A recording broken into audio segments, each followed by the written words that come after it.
How much time do you think you'll have to spend on upkeep if you get yourself a reef tank?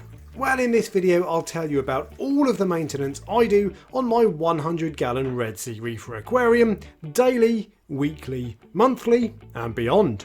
And if it's your first time here and you want a weekly dose of reefing goodness, make sure you subscribe and turn on notifications so you don't miss out when I upload.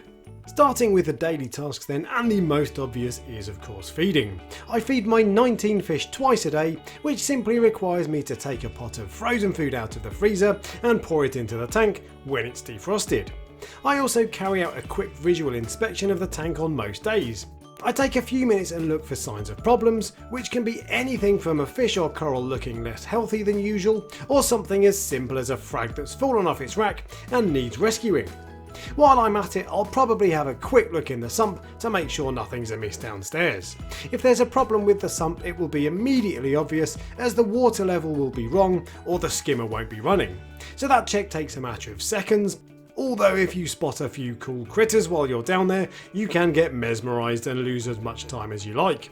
Those are the only daily tasks though, so let's move on to the stuff I do every weekend, which is where most of my chores lie. I prep the food by putting portions into dedicated tubs to make it easy for me to feed day to day. The tubs then go back in the freezer, ready to go. I also check in on the most important parameter, alkalinity, which for me simply means looking at an app to check for any instability. Now that's because I have an automatic alkalinity monitor, but running a manual test will only take 60 seconds if you don't have one. I'll also clean the glass on the outside as my fish love to splash salt water over the side at least once a week. And I clean the glass on the inside while I'm at it. In fact, I probably scrape algae off the inside of the glass twice a week. And a decent algae magnet like the Tunzi Care magnet I use will make life much easier. I'll also refill my freshwater reservoir so my auto top off can replace evaporated water down the week. That involves filtering about 40 litres of water through a special filter, which takes a couple of hours. But I've connected my RODI filter directly to my freshwater reservoir, so I don't need to sit around while that happens. And you'll note I have a shut off valve, aka the marriage saver, that will turn the RODI filter off when the reservoir is full. Then I'll do a water change, which involves filtering a further 53 litres of water, then adding 2.1 kilos of salt mix before letting it stir overnight. Because I have an automatic water changer, I just plug the thing in on Sunday morning and let it do its thing while I catch up with the UFC fights from the night before. At this point on a Sunday, I'll usually take half an hour to appreciate the tank. I'll look closely at my favourite corals, watch the fish swim around and hunt for food in the rockwork, and look out for some of my more secretive fish and inverts. At this point I try not to look for flaws or problems and instead just enjoy the beauty of having a living coral reef in my living room.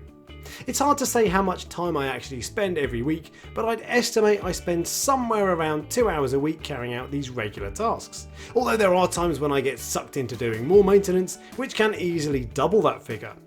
Next we have the less frequent tasks, starting with the monthlies.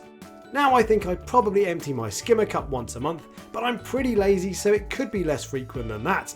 In fact, by the time I get to it, the cup is usually so disgusting that I need 3 weeks of therapy after cleaning it. I also harvest my macroalgae once a month to pull out all of the nutrients it soaked up and allow it to start growing again. Now some people sell macroalgae they remove from their sump, but when I come to power those people will be sterilised and I either give it away to a local reefer or toss it in the garden waste bin. I'll also test my phosphate levels around once a month. Now to be honest, there are real benefits of testing phosphate weekly, as your corals will thrive if you keep your phosphate in check. But that's a really good example of how laziness can creep in the hobby over time and put you off performing even simple tasks. I also try to trim a few corals every month to stop them growing into each other. I'll usually try to sell what I frag, but sometimes the frags just sit on my sandbed for weeks on end until I get round to listing them for sale. Finally, I change my filter roller every 6 weeks or so when it runs out. Doing so is a bit of a ball ache, but I'll take that over changing and washing filter socks every week. Beyond monthly, I clean my power heads every 2 to 3 months depending on how quickly they clog up with algae. And I'll calibrate my dosing pumps and alkalinity monitor around the same frequency to keep them nice and accurate. The DI resin on my RODI filter also tends to last a few months, so I'll change that out too, and my dosing containers hold around 2 months of liquids at a time, so they get topped up occasionally as well. And if I'm feeling saucy, I'll test my nitrate levels at this point too, although I really should switch to testing weekly. Bad Alex. Finally, there are some tasks I need to carry out at the 6-month plus point. I'll probably quickly test salinity this often, and it's almost exactly where I left it last time. And I might test calcium every 6 months too, but because I dose ATI Essentials Pro, I find my calcium is usually spot on as long as my alkalinity is.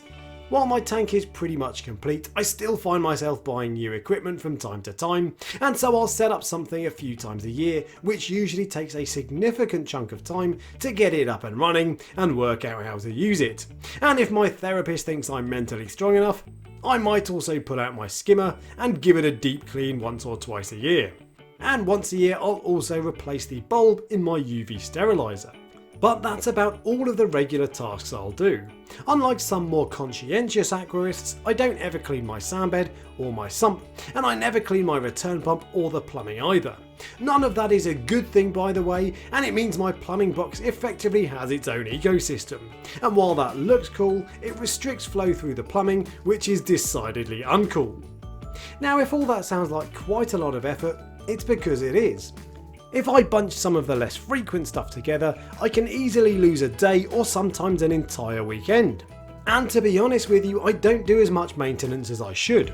Keeping equipment clean has a significant impact on its performance, and my power heads kick out visibly more flow after a quick clean. And while I can get away with testing parameters less frequently on a mature tank, I've recently stepped up my testing game because I think it will result in my corals showing better colour if I can get the nutrients at the right levels. Now, I don't want this video to put you off getting a reef tank. While I get lazy and can't be bothered to do simple tasks sometimes, the majority of tank maintenance I undertake doesn't feel like a chore because I know it's contributing to my tank looking as good as it does, and because it means I get to spend time with the tank. But at the same time, I want this video to paint a true picture. For some people, all of this will be too much work, and if that's you, I'd rather you go in with your eyes open so you can make an informed decision yourself. All I'll say is that this hobby being so difficult is one of the things that makes it so awesome. Everything in life is that little bit more satisfying when you've had to work for it, and the rewards of getting this hobby right are as spectacular as anything nature has to offer.